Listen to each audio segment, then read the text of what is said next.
नमस्कार, स्वागत है आपका हमारी खास पेशकश में। मैं हूं विवेक मित्तल। मार्केट में देखें तो एक बहुत इंपॉर्टेंट चीज़ होती है, जब आप ट्रेड और इन्वेस्टमेंट करने जाते हैं तो आपको एक डीमैट अकाउंट खुलवाना पड़ता है।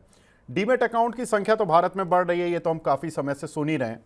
और लगातार भारत में जब से कोविड आया है उसके बाद से जो डीमैट अकाउंट्स की संख्या है वो बहुत तेज़ी से बढ़ी है। बहुत सारे नए निवेशक भारतीय मार्केट में जुड़े।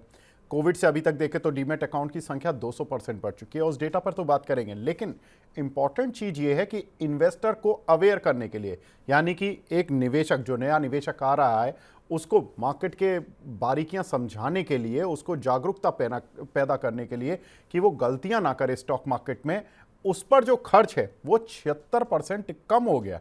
तो यानी कि इन्वेस्टर पर खर्च नहीं हो रहा है, डीमैट अकाउंट ज़्यादा खुल रहे हैं। ये एक मार्केट के लिए बड़ी प्रॉब्लम है, और खास तौर से उन निवेशकों के लिए जो कि छोटे निवेशक हैं, नए नए मार्केट में एंट्री किया है। उनको जागरूकता के नाम पर कुछ ज़्यादा मिल नहीं रहा, क्योंकि खर्च जो हो रहा है वो काफ़ी कम है। एक बार अकाउंट देख लेते हैं। यूनिक डीमैट अकाउंट, वैसे तो डीमैट अकाउंट्स की संख्या आप देखते ही हैं कि हर महीने इसका डेटा आता है कि 18 करोड़ के आसपास अब इंडिया में जो डीमैट अकाउंट है वो पहुंच चुके हैं।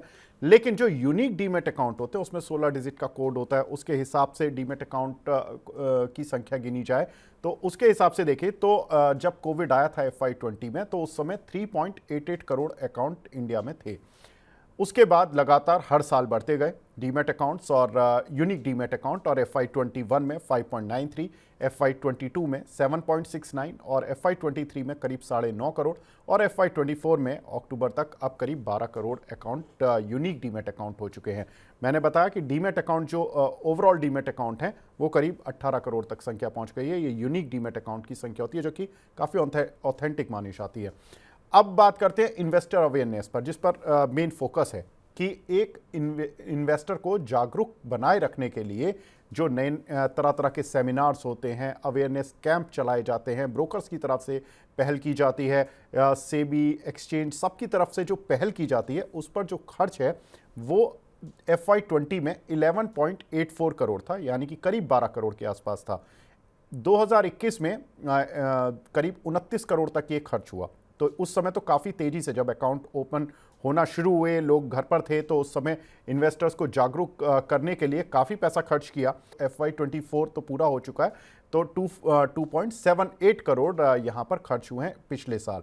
तो ये कुछ एक चीज़ें हैं जो कि इन्वेस्टर्स को परेशान कर सकती हैं। वो इसलिए क्योंकि आपने मार्केट में अकाउंट खुलवा लिया, डीमैट अकाउंट खोलने के लिए आपको 10 ब्रोकर आ जाएंगे, तरह तरह के ऐप आपके साथ सामने होंगे, आप खोल लेंगे, लेकिन आपको जानकारी कितनी है, बारीकियां क्या पता है, आप गलतियां करेंगे, उस गलती का भुगतान क्या है, भुगतान है आपका पैसा। तो ये आपको जानकारी मिलनी चाहिए थी, लेकिन उस पर सरकार खर्च नहीं कर रही है। केवल पिछले साल में 3 करोड़ रुपए भी खर्च नहीं किए सरकार ने। और अगर हम कोविड के बाद से देखें तो ये डेटा काफ़ी ख़राब हो चुका है। FY21 में जहां पर 29 करोड़ रुपए, जब आप इतने अकाउंट खोलते हैं तो 29 करोड़ रुपए आपने खर्च भी किए, लेकिन उसके बाद क्या हुआ, उसके बाद लगातार 3 साल से ये अमाउंट डिक्लाइन होता हुआ जा रहा है। तो ये एक बड़ी प्रॉब्लम है जो कि इन्वेस्टर्स को जगाने के लिए पैसा खर्च नहीं हो रहा है। तो हम रिक्वेस्ट यही करेंगे कि इन्वेस्टर कम्युनिटी से, जो बड़े ब्रोकर्स हैं और जो सरकार है, कि इन्वेस्टर को जागरूक करने के लिए पैसा खर्च किया जाए और उनकी तरफ भी देखा जाए, क्योंकि जो गलतियां हो रही हैं वो डेटा हम बता देते हैं कि 95% F&O में ट्रेडर गलतियां कर रहे हैं, नुकसान खा रहे हैं, लेकिन उनके लिए क्या मैकेनिज्म क्या है। इन्वेस्टर जागरूकता के जो कैंप होने चाहिए, जो उनको बताने के लिए कोई एक्सपर्ट होने चाहिए, पैनल होने चाहिए, वो भी आने चाहिए। तो इस पर खर्च बढ़ना चाहिए। यही हमारे इस जो प्रेजेंटेशन था उसका उद्देश्य था। तो फिलहाल इस प्रेजेंटेशन को यहीं पर समाप्त करते हैं। नमस्कार।